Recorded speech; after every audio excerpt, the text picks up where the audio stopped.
maalmihii la soo dhaafay waxaan ka soconayay qaar ka mid ah gobolada dalkani Koonfur Afrika boob iyo dilal loo geysanayo dadka ajaanibta ah ee ku dhaqan dalkani waxaana ka mid ah wadamada sida gaarka ah loo beegsanayo Ethiopiaanka, Malawiyaanka, Kongeeska, Bangladeshka, Pakistaanka iyo muwaadiniinta Soomaaliyeed iyadoo taasi ay jirto waxaa shir jiray shalay safaaradda Soomaaliya ee ku leedahay dalkani Koonfur Afrika kulan saxaafadda ugu qabtay sihayaha safiirka ahna qonsulka koowaad ee safaaradda Soomaaliya ee dalkani ku leedahay iyo qaar ka mid ah gudoomiyaasha jaaliyadaha gobolada dalkani waxaana kaga hadleen dhibaatooyinka ajaanibta loo geysanayo dalkani oo ay Soomaalidu qayb ka tahay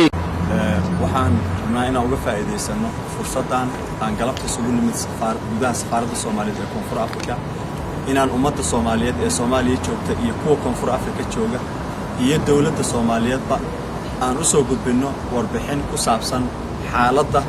waayahan dadkoo dhan ay afka ku hayeen ee ka taagan Koonfur Afrika ugu horeyn waxaa safaaradda ay wasaaradda arrimaha gudaha ee Koonfur Afrika casuuntay safaaradaha dadkoodu ay ka joogaan wadankan Koonfur Afrika shirkaas oo ka dhacay magaalada Durban ee gobolka KwaZulu-Natal ee ah meesha ugu darnayd ee waayahan oo dhib ka dhacay waxa dawladda Koonfur Afrika ay cadeysay inay ka xun tahay waxa socda dadka la leynayana ay ka qoomamayso falashaas foosha xun ee la sameeyay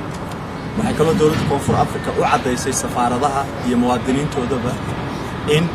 ay nabadgelyo isdajiyaan nabadgelyana daleemaan ammaanka dalkana ay ciidanka xoogga dalka Koonfur Afrika gacanta ku hayaan magacaygu waa Cabdiraxmaan Sheekh Cumar ukun isla markaana ku hadlay magaca gudoomiyaha jaaliyadda gobolka North West ee dalka Koonfur Afrika runtii arrintan ka dhacday maxaa la yiraahdaa South Africa ee dal iyo dibadda laga maqlay waa arrin aad u xanuun iyo naxdin badan marka loo fiiriyo laakiin sida Ilaahay fadligii aan mataqaana ugu mahadnaqayno wax dhibana ma soo gaarin dadka Soomaaliyeed Koonfur Afrika sidoo sihayaha safaaradda ma noo sheegay waa Cabdirashiid Xuriye Khayre gudoomiyaha maaragtay gobolka Limpopo ee South Africa waxaan rabnay inaan u sheegno maaragtay dhibaatada ka jirta wadanka Soomaaliya aad iyo aad ayaan ugu xunahay waxa ka dhacaya especially inta maaragtay uu sheegay usulka waa inta maaragtay generally waxa problem ka jiro guud waa intaas waxaan ku xijinayna oo kaliya waxa waaye waxaan u ognahay gobol ahaan waxyaabaha ka jira maaragtay gobolada ku kala duwan yihiin gobolka anaga maaragtay Limpopo waxaan hadda ognahay in maaragtay bil ama maaragtay 15 bari ku sugan waxa ka dhacay dhaawacyo waxa ka dhacay maaragtay wax maaragtay dhac ayaa ka dhacay kaasoo hadda wax weyn aan ahayn marka loo fiiriyo waxyaabihii hore u dhici jiray waa Ibrahim Ali waxaan ka tanay odayaasha ambo suldaamada South Africa jooga Brian dhanba waxaan ka shaqeynaynaa dadweynaha inay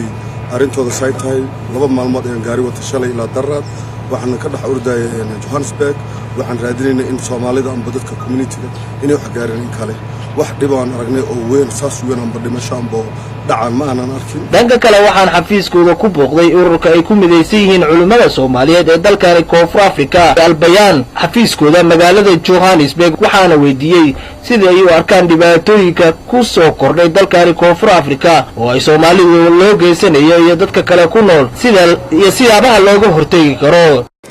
waxaan bulshada Soomaaliyeed Ilaahay subhanahu wa ta'ala uga baryaynaa in dhibka iyo dhibaatada uu ka dulqaado inta dhibka uu soo gaarinay Ilaahay subhanahu wa ta'ala dhibaatadii ku dhacday Ilaahay ugu boogadhayo waxaan ka codsanaynaa walaalaha masaajidda Soomaalida haya in ay u duceeyaan dadka inay maaragtay wixii xiriira ay siin karaan ay siiyaan hadba meesha wax mar hayaan la socodsiyo ugu yaraan duhurka iyo maqribka kale dadka wixii la wargeliyo oo loo sheegay hadba wixii ay meesha wax mar hayaan intaas waxaan isleenahay waxba ku badbaadi kara ugu yaraan hadda dhibka jira waxa waaye hadda say wax u taagan yihiin naf in la badbaadiyo way asalku dawladdu waxa ay qaban kartaay hadda kale waxaan isleenahay waa limited wax yar waa laana bulsha kacday mar haday bulsho kacdayna bulshada kacday waxay u baahan tahay qaab kale in loo galo